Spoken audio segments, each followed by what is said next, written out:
Good morning, everybody. Welcome to another lesson in the Pergamano Summer School. I say summer, I think we're approaching autumn now, aren't we? How are we all doing? I know it takes a while for everyone to come in, so I'll repeat myself for the first few minutes until I start to see. Good morning, Doreen. Lovely. That was quick off the mark there. How's everyone doing today? Another Tuesday already. The time is flying. It really is. Lovely. The lovely Jilly, oh, excuse me, something in my eye. The lovely Jilly is in the room with you today. So if you have any questions, then ask away. I'll try and keep an eye on the messages popping up and that I can pass on to Linda. So if you've got any questions for Linda today, then just let me know. Good morning, the lovely Lynn Jackson's in the room.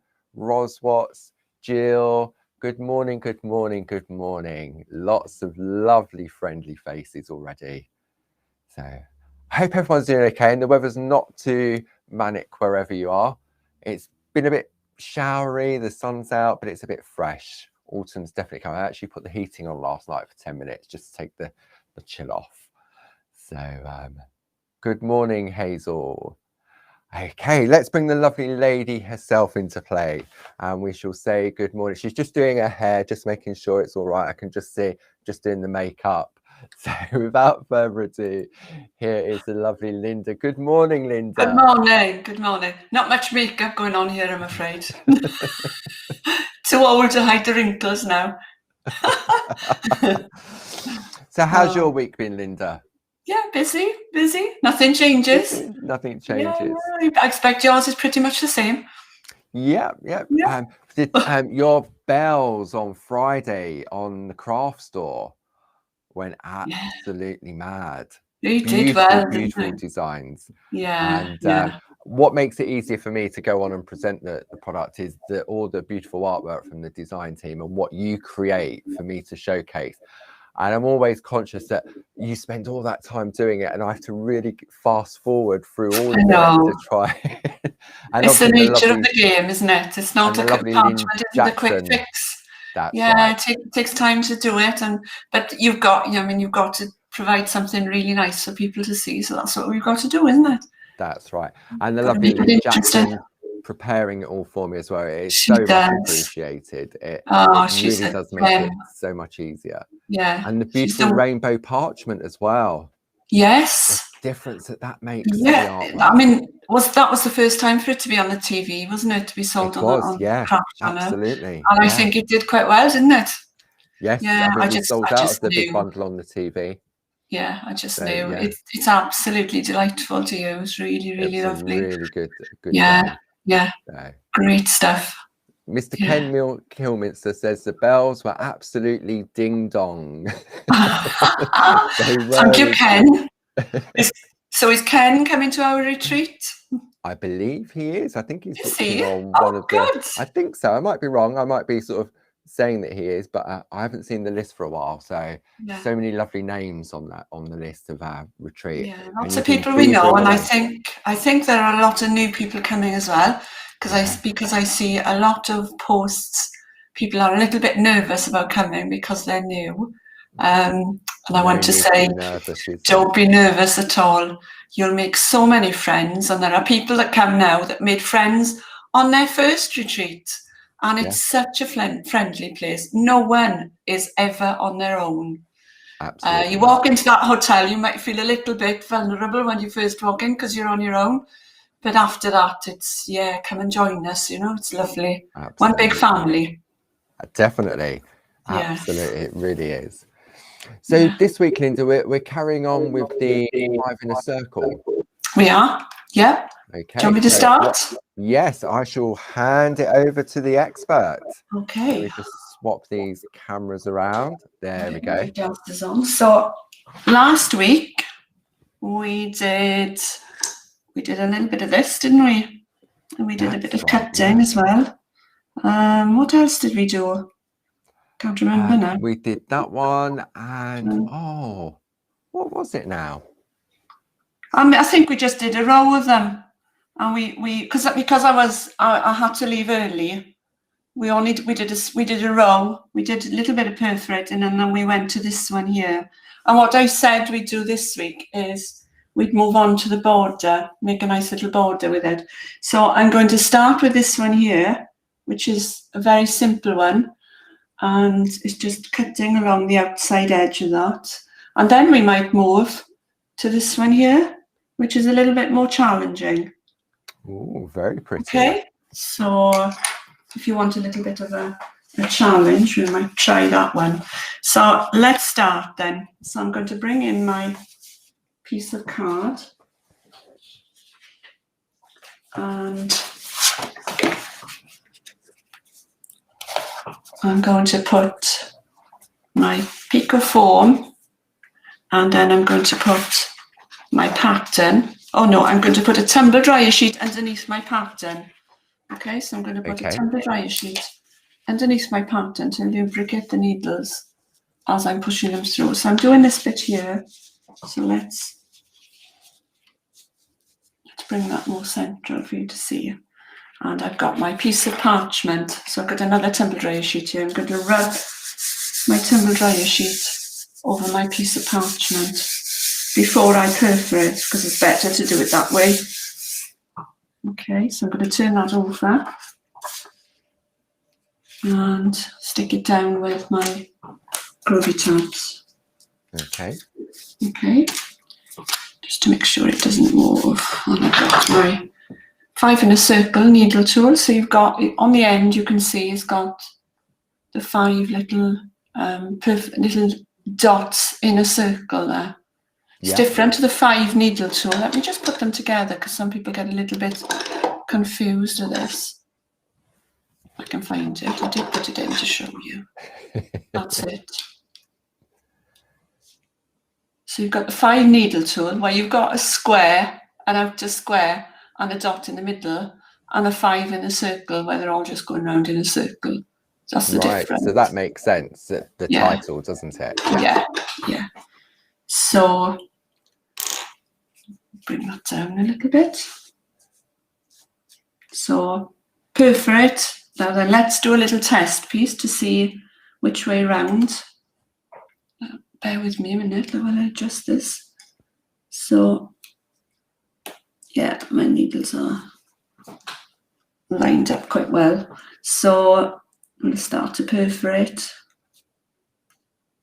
Probably better without my magnifier, actually. Right, smooth that out of the way. Let's use my groovy guard. Keep forgetting about that. Bad teacher. So, and I'm not going to do the whole of the length. And last week you were showing us, Linda, how you could use the edge of the groovy guard. Yes. To help with the alignment. Yes, you can. So I did think about something last week, so bear with me. So while I was doing it, now I'm glad you reminded me of this. Whilst I was doing it, my groovy guard was moving. So here's a thought, and maybe we could do this.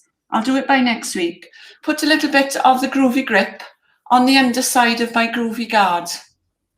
Oh, that's a good idea. Because if you line it up, I was thinking about this. If you line it up, and then you put you butt the edge of your tool up against the groovy guard. The next time you perforate, it can move a little bit. So it really defeats the issue, doesn't it? Because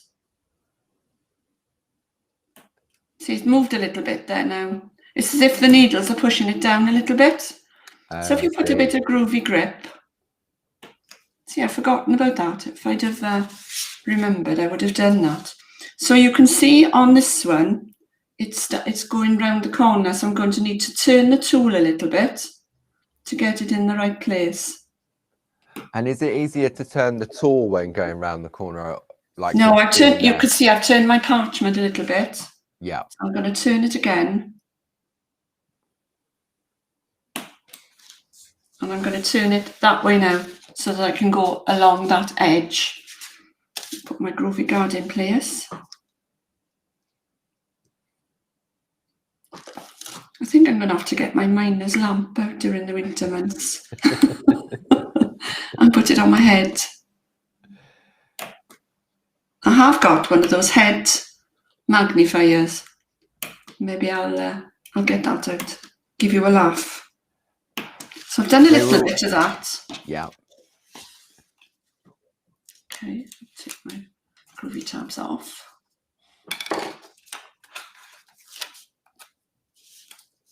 I find it really difficult when I'm showing you to get everything to line up neatly. I've missed one out there.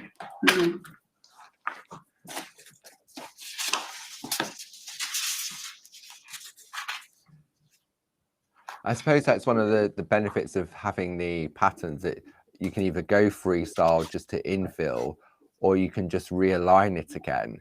Yeah. No, I can't see it. There we are. It's probably not the best. So there's a couple of questions coming up I'm just going to answer about the pattern you're using, Linda.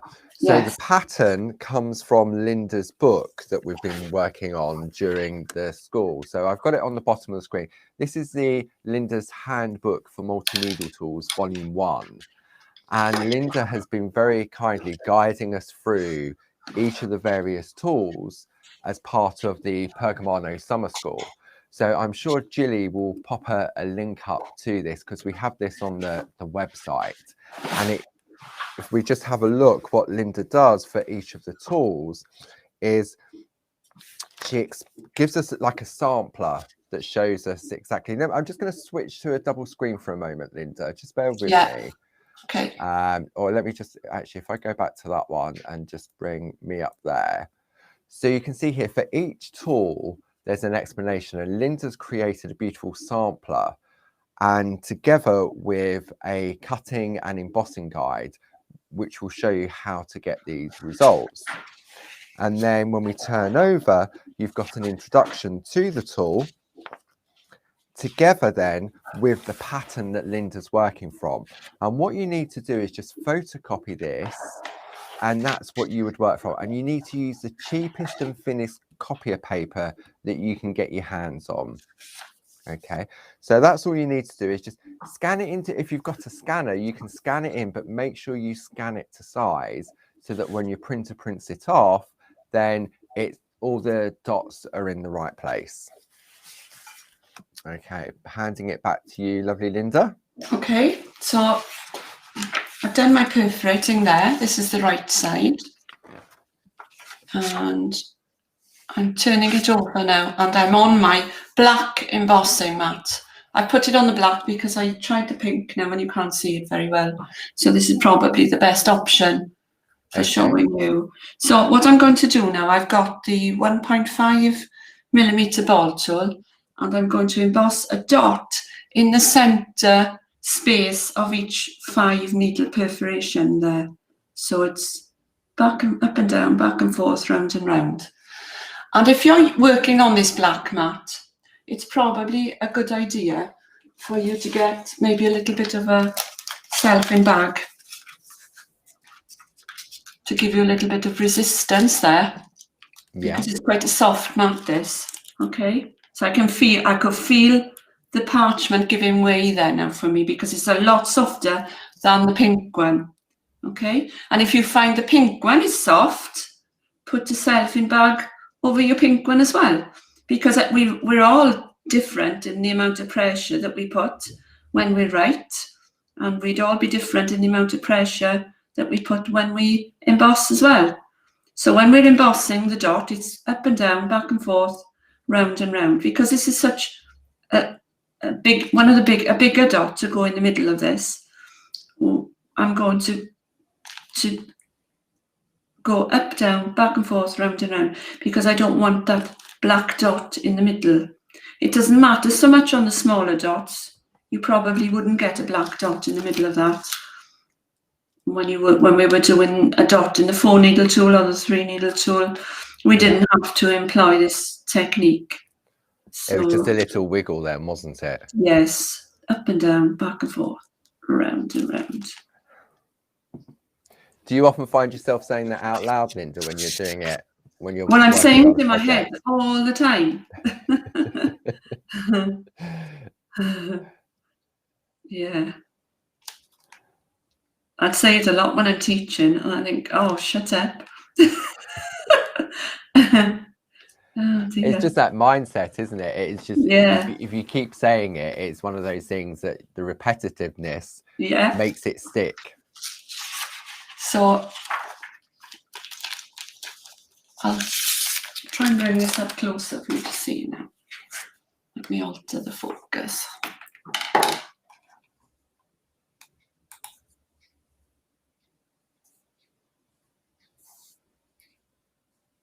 Come on, focus. Oh, it'll get there. Doesn't want to play. Can you see it? That's not brilliant, is it? Can't really see the perforations. No, you can't, can you? Oh, see, it's on autofocus as well. Oh well. Try turning the autofocus off and bring it up. See what that does. No, it's worse then. Yeah. I mean, the autofocus is off when I'm working here because every time I moved my hand, it was going out of focus.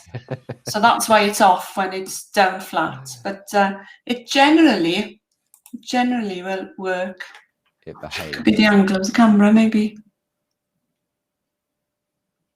Oh, well, that's enough time wasted on that one. Okay.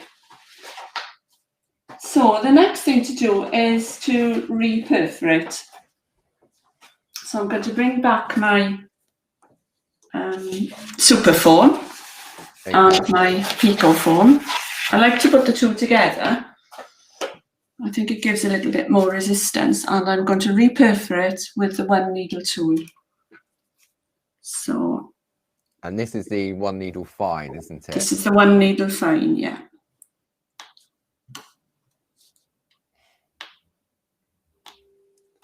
So keep the tool upright.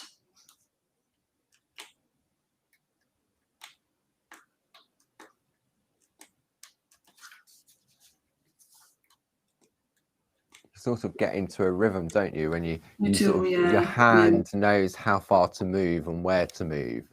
Yes. And the thing is, when I work, I've got a really good magnifier and a really bright LED light underneath the magnifier. And I'm in a good light as well. And I think the reason I find this really hard to do here on my dining room table in a dark dining room with a small magnifier, and I haven't got my LED light. Now, this has made me realise how bad my eyes had gone. Pretty awful, actually. And I suppose it's, if you're doing a project normally, you'd be in your own comfort zone as well. You're not obviously showcasing to everybody at the same time. Yeah. And I've tried putting the camera at a different angle, and it just doesn't work. I'll have to give it a bit more time, I think, and see if I can improve what's happening. We'll get you to high on binoculars. Well, I've got one of these special magnifiers. I'll try it next week and see, as long as you promise not to laugh at me. No, we wouldn't. My sisters. So I've done. This is a bit I like. I've got a magnified piece here. That works quite well for me. I wish my piece of parchment was that size. So we're actually. So he's working now. It's got to be the colour of the parchment, isn't it? Mm. So if I bring that up close and put my autofocus on, you can see it really well there, can't you? Yeah. Turn it off is better without? No, it's better with it on. So when I'm cutting now, I'm going to be going straight across that one there, but then I need to turn my parchment to do that one there. Okay? Because if I put it in the position that I would cut it. Right, so pretend this is my parchment and here's my scissors. So I'm going to cut that one there. Yeah. But when I cut that one there, I'm going to turn my parchment that way so that my scissors is always at the same angle.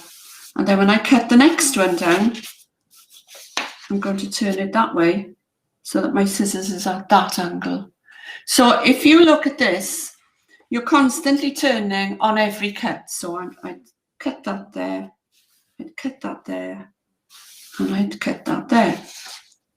Now, if I was to try and cut that and then turn my hand and then turn my hand that way, it's really awkward, doesn't do your wrist any good, and you're not going to get really nice picot points going the direction that they should be going. So they're all going to be pretty uneven. So what I do is I'll cut that one, that one, that one, that one, and that one. I'll turn my parchment and then I'll cut those in that direction. And then I'll turn my parchment and I'll cut those that are going in that direction. Does that make sense? Yeah, perfect. Yeah, okay. Otherwise, I mean, you could keep turning your parchment all the time, but what's going to happen is it's going to take you 3 times as long, isn't it? Okay, so now then, there's quite a wide gap in between those there. So I'm going to cut those first. Okay, there's a wider gap between those, and I deliberately did this on the pattern to give you it's not quite as wide as you've got there. So when you've got I'll show you, this gap here is wider than those 2 gaps. Doesn't look so much there, but it is. So when you've got a pattern and it's got quite some wide gaps and some thin gaps, the best thing you can do to get the neatest effect is to cut the wider gaps first. Because if you cut the smaller gaps first, you've then compromised the parchment in the wider gaps, and the wider gaps will not cut as neatly as they should. Right, okay. Right? Trust me, it happens. It doesn't sound right, but that's the way it is, unfortunately. So I would recommend that you always cut the wider gaps first. Get my coffee guards on. Okay, to hold that down. You must have read my mind, because I was going to ask you that question. Yeah. Is there a preference? Is there a reason or why you would do the larger ones first? But you answered that without even me asking. There we are, see? Because when you do cut, once you start to cut, then yes, it does put pressure on your parchment. And it does compromise the parchment around it. This is why when you insert the points of your scissors into your parchment, they really need to be inserted just into the edge of the hole, because if you put the tips in too far, move that up, what will happen is you're going to rip your parchment. So you can see now I'm still doing the ones that bridge the 5 in a circle. Yeah. And another thing, if you do it this way, you're still maintaining the strength of your parchment, because it's still in the surrounding encasing parchment, then the bit of parchment that goes around the edge. So, but if you were to cut all along there now and do it, bit by bit, just along the edge, that bit then, if I've done all that, it would be vulnerable because it would be hanging loose. Yeah. Okay. So it's the best thing to do is to go around if you've got the border of a card, is to do parts of it so that you don't release it from the outside parchment until the very edge. Right, okay. Yeah. So I'm going to make sure, and you can see that I turn my parchment quite a bit. And the same when I'm colouring, I've got to have a comfortable position to cut. Plus, to show you as well. And you've got to think of a comfortable position for you and you've got to think of being able to have a clear view of what you're cutting. See, that's why I like the 12 by 12 super foams, because it gives me that larger area to rest on as well. That's right, yeah.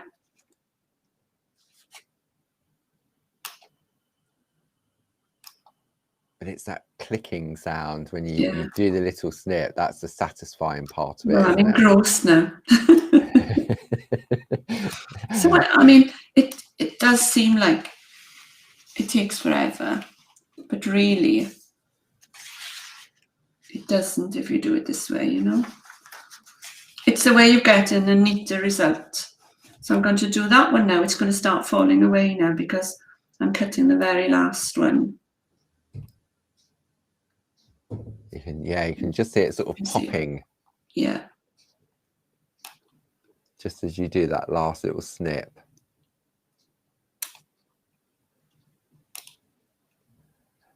It still surprises me since we've been doing the school, Linda, and we're looking at the multi-needle tools and just incorporating a little bit of white work, a little bit of embossing within or around the actual perforations, the designs that you can come up with. Well, yeah, I mean, when we're into it a little bit more, I'll start bringing tools together and show you how to get a little bit more out of them, you know, and how to change it up, mix it up a little bit. And there we are. So let me cut that away.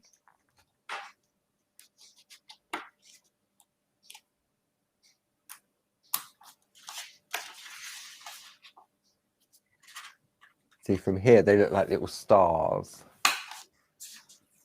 There we are.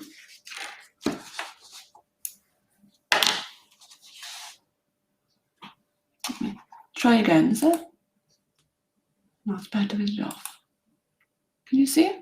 Just about. A little bit closer. Yes, you can just about see that. Yeah. Yeah. Okay. Very pretty. So that's that one. And we'll try the other one now, the one that's a little bit more fancy. So I'm going to bring in my piece of card.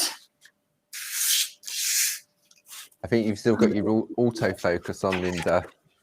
Oh, I have, yeah. Keep an eye on me. So I've got my piece of card, my piece of pico foam, and I'm going to put my tumble dryer underneath, the tumble dryer sheet, and I'm going to do this border here. So let's do it. Do it there.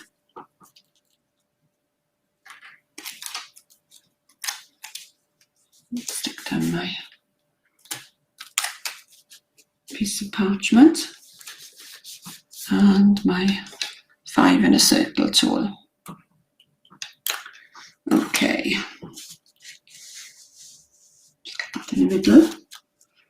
Right, so this one, the tool is turning all the time. Remember I said last week, you can't use a groovy guard with this one because you're having to turn the tool all the time because the orientation is different. Okay, so let's have a go. Let's see. So I've done that one and I'm turning it a little bit. I'm doing that one and turning a little bit and doing that one. It doesn't matter if you're out a little bit, because when you actually go and cut it out and emboss a dot in the middle of it, nobody's going to know, are they? Yeah. You know? Unless they've got one of your super duper magnifying glass, Linda. Yeah. Yeah. So the tool always needs to be upright.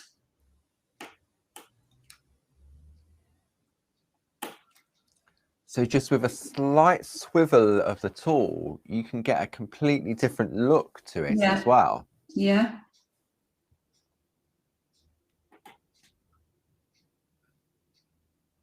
It's more like a sort of a scalloped edge, isn't it? It is, yeah. But you've done all the work for us because you've created the actual printed pattern to guide us along that journey, so to speak. And I mean, with this tool, you can, if you've got a really nice groovy plate with some scallops in it or something, and you want to jazz it up a little bit, well, this tool will fit in there, you can put it in a little corner or something. Like I said last week, it's a great infill tool,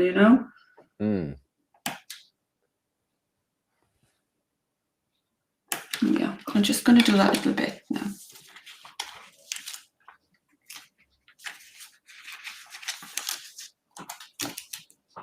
And get in my embossing mat. So I'm bringing my black embossing mat in. Okay, little magnifying glasses just sort of come into shot there, Linda. And my piece of cellophane. So this is the right side. This is the side I've perforated on. So I'm going to turn it over and I'm going to emboss little dots. So same again, up and down, back and forth, round and round.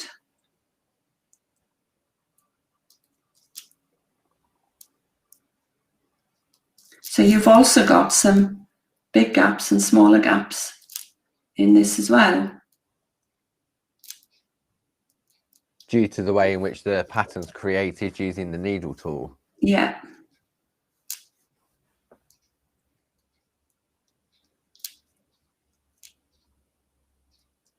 See, even from a distance, just those little dots is a really nice pattern as well. Yeah, yeah.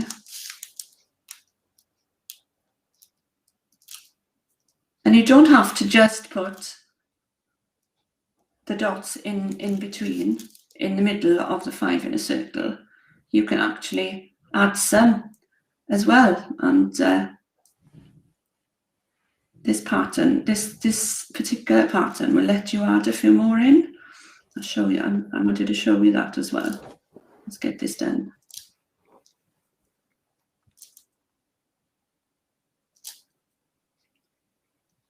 There we are. Okay, so that's your corner. Okay, so if you wanted to, if I bring that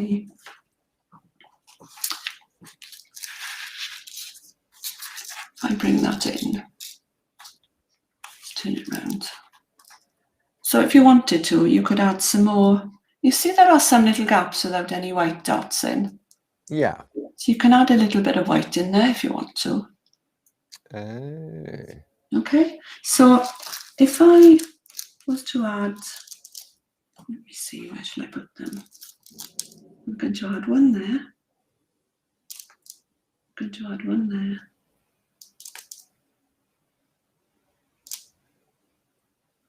I'm just going to fill in a few dots, just on one side, and hope that it works. Let's do that one. So are you just filling in, is there a space? Because there's a little space there, so all I'm doing is just adding a few dots here and there for whiteness. Okay? Okay. So I'm going to go back to my super foam and my pico foam, and I'm going to turn the parchment over now to the right side, so you can see now the difference there by adding a few dots. Yeah. And I'm going to take my one needle. I suppose you could use a one needle bowl for this particular tool if you wanted to. But bear in mind now that as we're working through the book, the size of the needle tools, the number of needle tools, then it's not the size.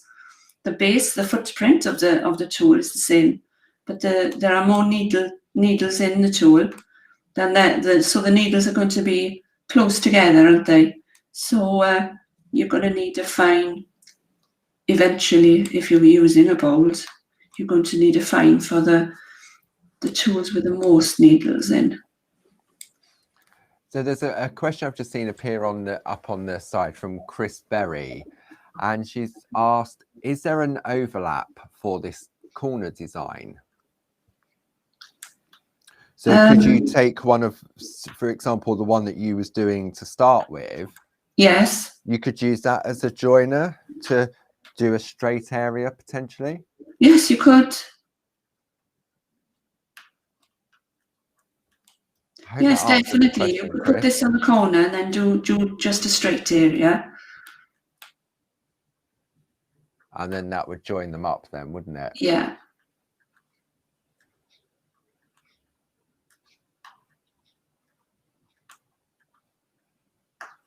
Yeah, because it looks like a little, when I'm looking at the printed pattern I've got here in front, it looks like a little horseshoe, doesn't it?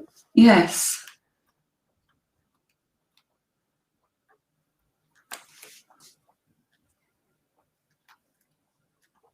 It's just so, it's so mesmerizing to watch. I keep forgetting that we're broadcasting live. I'm lost in my own little world now. I know, I know. So I'm going to cut that out in a minute now. I've seen lots of lovely work on the Facebook page. You know, people are doing some really nice work. So where should we go? Let's cut this one out first. So, and then you can see now the difference, can't you? This is, it looks like a different pattern, but it's not. Completely. It's the same. So let's cut the bigger ones out first. There are some bigger gaps here. I've missed a perforation there.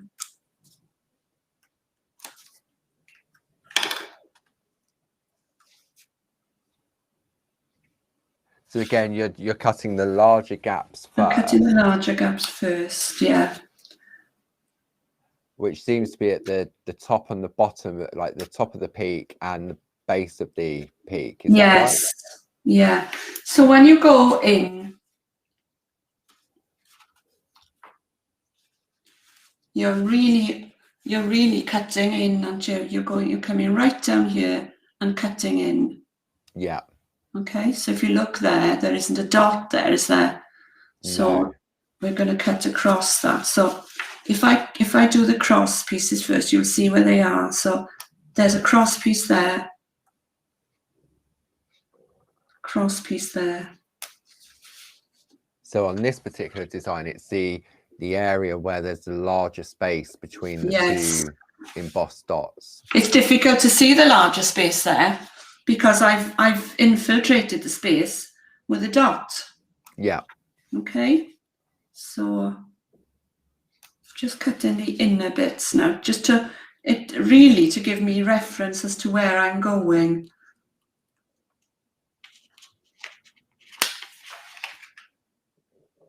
If you don't want to cut in too deep, you can cut the next one out if you want. You don't have to go in this deep. Or if you want this pattern on the edge and you don't like cutting in like this, what you could do is take your 2-needle tool. I'll show you now. You could take your 2-needle tool and insert it into the tip of one of them and just work your way across. So you work your way across. So you actually then, I see. Can you see? Yes. So you can work your way across and then you've got almost, so I could put one in there if I wanted to, and then you've almost got a straight edge to cut out. It still looks a little bit wavy. If you're at the stage where this might pose a problem to you and you're thinking this is really too difficult for me, you can actually do that then, okay? So that's a good idea. So again, so if you're not so confident on the going in and out, I mean the perforations always make a really nice effect, I find anyway. Yeah. And also with a 1-needle tool, if you come to a gap where you think that gap's way too big for me, put another needle tool perforation in. So yes, think, I've often done that myself. Yeah, I could never cut across that gap, you think. So let's put another needle tool in there. Someone's not going to go and say, "Oh, you've just added an extra needle tool in there. That's rubbish." They're not going. They will. I wouldn't notice if someone adds an extra needle tool into a space because they think the gap's too big. I tell you what, I do it all the time. I often do that if I'm sort of perforating to create like an aperture, and I've gone with my 2-needle tool, and it's too small a space to put another perforation from the 2 needles. So I just take the single needle and just pop it in there. And the whole scheme of things. Yeah. Especially if you want to get into a corner, isn't it, Paul? Yes. Yeah. Definitely. And that tip that you gave us a couple of weeks back when we started Backward School about the 2-needle split, how to use the 2-needle split just to create a super fine picot. Yeah. Or in for smaller areas as well. It was obvious, but it wasn't until somebody said yourself, "Oh, you can do this with it." Yeah. And the 2-split, you can use your 2-split with your 2-needle tool. If you're in an area and you think, "I can't get another 2-needle tool in there, and I really want to get into the corner," you could do it with your 1 needle, or you could do it with your 2-needle splits, Yeah. So I'm coming out to these little bits that are going to hang on for dear life. So I'm because I might get a little bit confused, I am actually going round each one now, okay? Because this is a much more complicated pattern, and I don't want to make a mess of it on air. Can you still see? Yeah. I'm trying to stay in the middle and see what you're doing at the same time. What I can see at the same time. Oh dear. You need to get those. We'll get you some of those glasses, Linda, with the goggle eyes. You know how they pop out when you move, so you see around the corner. I think that's what I need, actually. I'm going to have to do something because I really am struggling here. And I'll have you know, I have got new glasses on, so it's not my glasses. Oh dear. It is. It would just be the camera, isn't it? Just causing. I can't get my magnifier because my magnifier. Show you now. There's my magnifier. It's right butted up against the edge of the camera. So actually, my magnifier should actually be here for me to see this properly. So put it over there, Linda, and see what it looks like on camera. Maybe. It's a little blurry, but I'm guessing it's just blurry, isn't it? Yeah. Yeah. Oh, that's better. Oh, look at that. Look at that. Oh, I can see it now. How many lessons has it taken us? Oh my goodness, that is so much better. Oh, my work is terrible. Look at that. Oh my goodness, what a mess. Really? Yeah. Oh, crumbs. Okay, maybe you should remove the. No, I can actually. They're gonna fall off now. I'll be losing my dangly bits. So I'm going to compare this now. I'm going to show you this, how rubbish it is compared to the bit that I did when I could actually see. So here's and get off my high horse now, but that's all right, isn't it? You can see that, can't you? We can see that, yes. That works, Paul. Yeah. Sorted, man. So there's a bit I missed. Look, see, I'm even missing bits.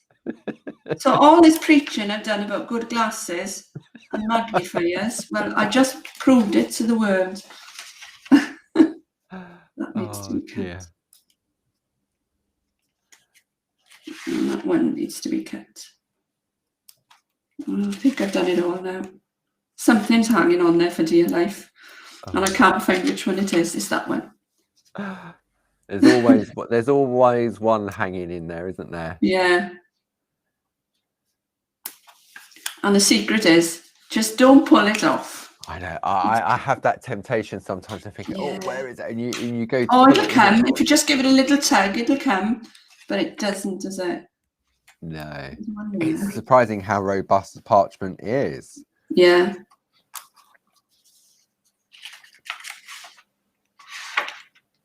Still hanging in there. Yeah, I know. Goodness me, that was painful. Oh, thank goodness for that. There we are. Wow. Thank goodness you can't see what I can see. You can. No, joking. So, wow. If I turn that round. Gosh. Definitely that's the winner. But you can see now by adding a little bit of extra. Can you just bring it over to the left a little, Linda? Just more. Yeah. That's it. Perfect. Okay. Yeah. Yeah, it's different, isn't it? With just those little additional white dots. Yeah. So if I turn my big lights off, we can do an experiment now, see if it's better. So is that better? It just went a little bit darker. Yeah. So it's better with it on, isn't it? Yes. Yeah. Okay. Put it back on then. Okay. You get your steps in at this rate, Linda. Hey? You'll get your steps in up and down. Oh, right. Okay. So there we are. You can see that now, yeah? Yeah. Okay. Have we got time for another one, or should we? Excuse me. How are we doing for time? It's 1:45. Should we just have a quick brief? I just wanted to showcase what's coming up in the week ahead. Okay. Okay, let's go to double screen and click onto this. So oh, gosh, where are we? That's just blown my head. That has just that difference seeing them. So last week we had the beautiful bell plate from the lovely Linda Williams, and it just went absolutely mad, both on TV and on our website, and still available. So we're making them and getting them out to you as quick as we can. Brother Steve's been sort of going at it non-stop with the demand. Coming up this week on Thursday, we're back in the shack with Barb, and the beautiful pop-it postcards with a bit of doodling around the outside. So that's at 10 o'clock on Facebook Live on Thursday. Then on Friday, we've got a one-day special on the craft store launching at 6 p.m. with the very special Queen of Grids, Josie Davidson. She'll be back on air with some beautiful, these I think are a game changer. Let me show you what we have here. These are Josie's new circular duet grids. Look at these.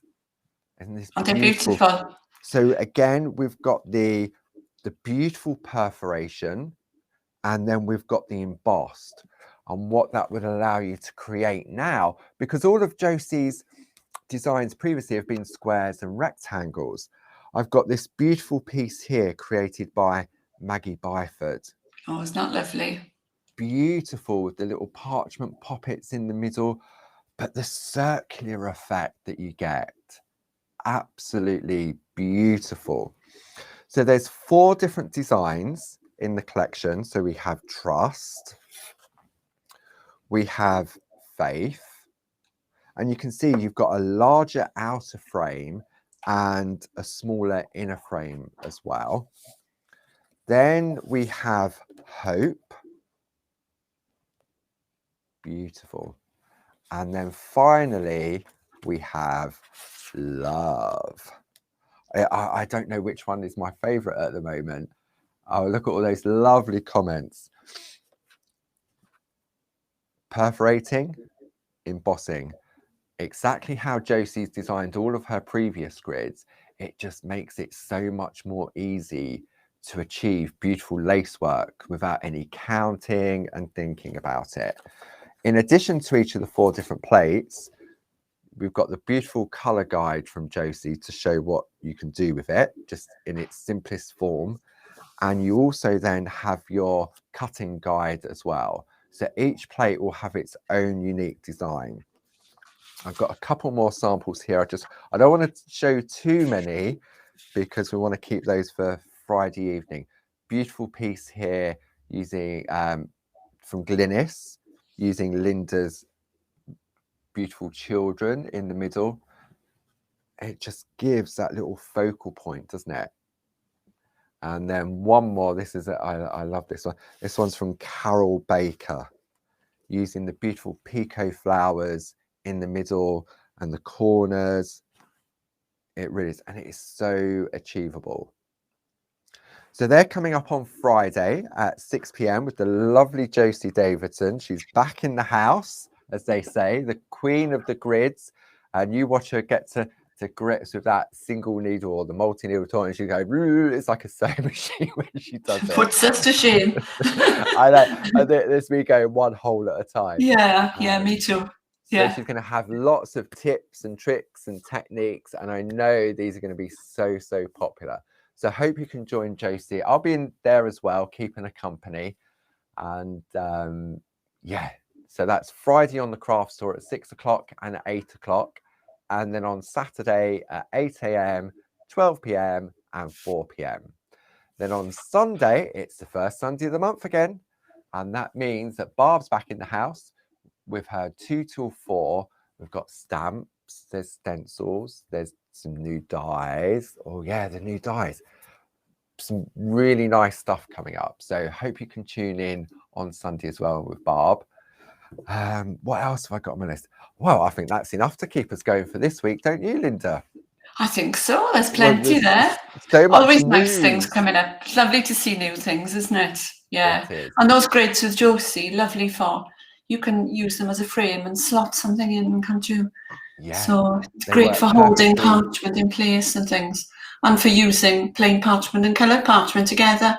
Put colour in the middle and plain around the outside of things. So yeah, it's the great. beautiful monochromatic look to them. Yes. Absolutely. Yeah. Okay. Right, so that was me. So I'll pass you back over to the lovely Linda. Okay. What have you got to show us now? So I thought I might show you how to do this little flower here.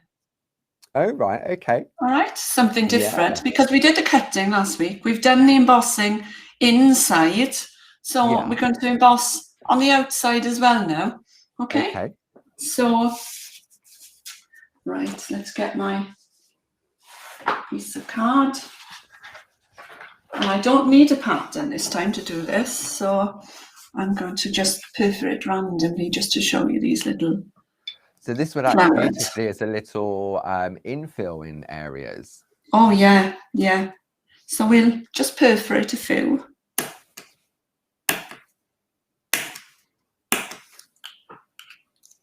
And I'll get my embossing out. Turn it over. And I definitely will need my piece of cellophane for this because I'm going to use quite a fine tool. Okay. So what shall we use? It'll either be a 1 or a 1.5. Let's have a go. Do you want to try bringing the magnifying glass back in, Linda? Oh, yeah. Oh, brilliant. Right, okay. Right, okay. So let's try it with a 1. Oh, I've got a 1 and a 0.5 in my hand. So this is a 1. So what we do is we're going to put a little dot around each circle, around each perforation. A little circle, not a little dot. I'm going to go around each perforation with a circle. I'm not filling in, I'm not flattening the hole in the middle.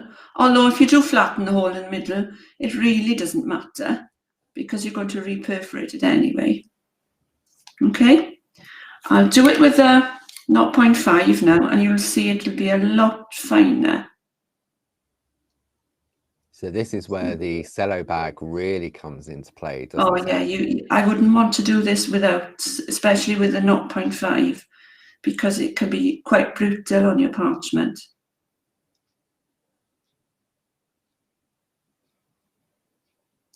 Yeah, you can really see the difference between. So what size tools were they, Linda?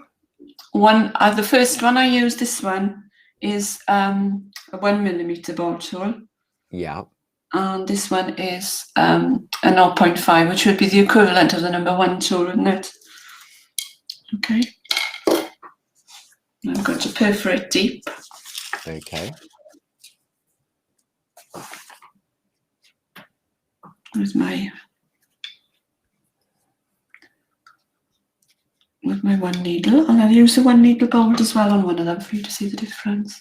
So if I use the 1 needle tool on the fine one that I did, this one,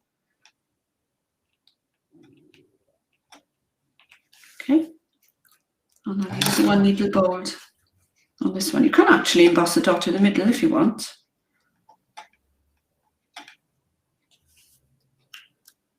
Wow.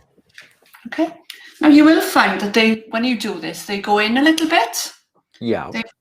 It's gone concave a little bit, isn't it? You know. So what I would do, if you want them to poke out a little bit, just give them a little bit of a press, just on the edge, and it'll come back out.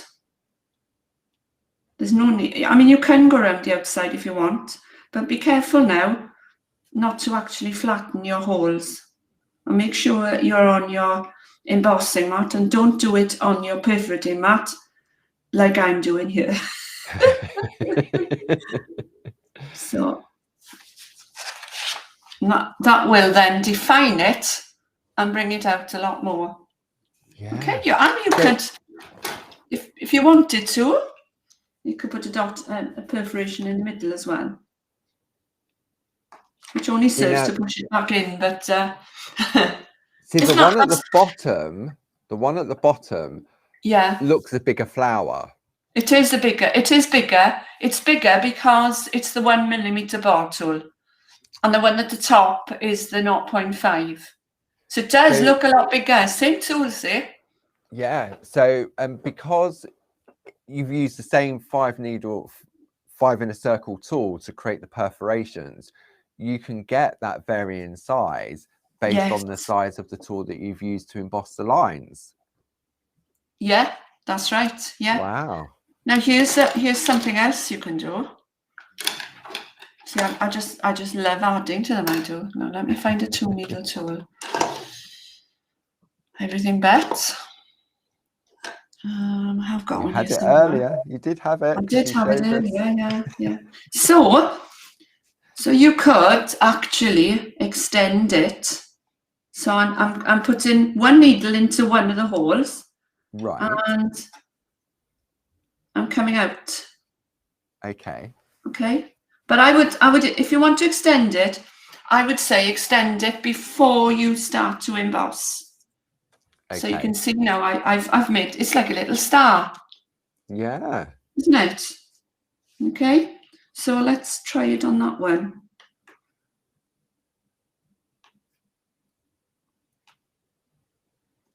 So it's just adding a little bit more detail to the design as well. So let's push it a little bit further, and let's take. Now, what I've done here now is I've compromised my parchment because I've already reperforated. Okay, the best thing if you want to do this, do it before you start to reperforate. So I'm going to go around the outside of that again, and you could go on and on like this. And what would be lovely on the edge of this if you added a 4 needle tool, and that would be really pretty. So we've done that. And when you was using the 2 needle tool, that was the 2 needle fine, wasn't it, Linda? Yeah. Yeah. Yeah. Okay. Oh, wow. So let's push it a little bit further. And I've got my 4 needle tool. So I'm going to put one in that outer one. Now I need my.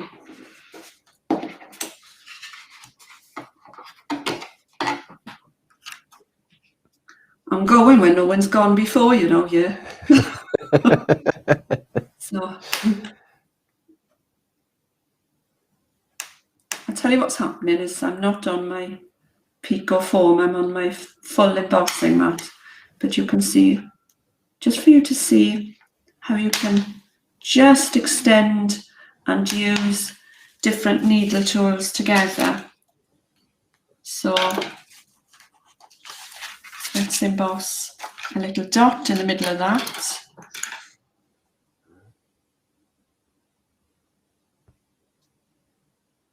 And it's given me a really pretty snowflake design. Oh. But don't just decide what you're going to do. Practice, have a little practice. Yeah. Oh yeah. You can extend in any direction you want, but I mean, you what you have to do is decide what you're going to do before you actually start to reperforate. Yeah. Or just have a practice and think, yeah, those are the needle tools I want to use, and then do it again and do it tidy. Decide which ones you're going to connect, and then just have a little play. And I look forward to seeing lots of needle tool snowflakes in the next week. Here we are. Okay. Very pretty. All done.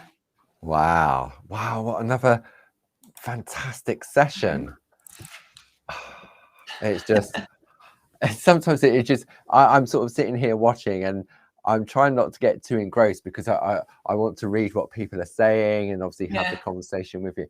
But it really does. Sometimes it amazes me what you can do with some of the multi-needle tools.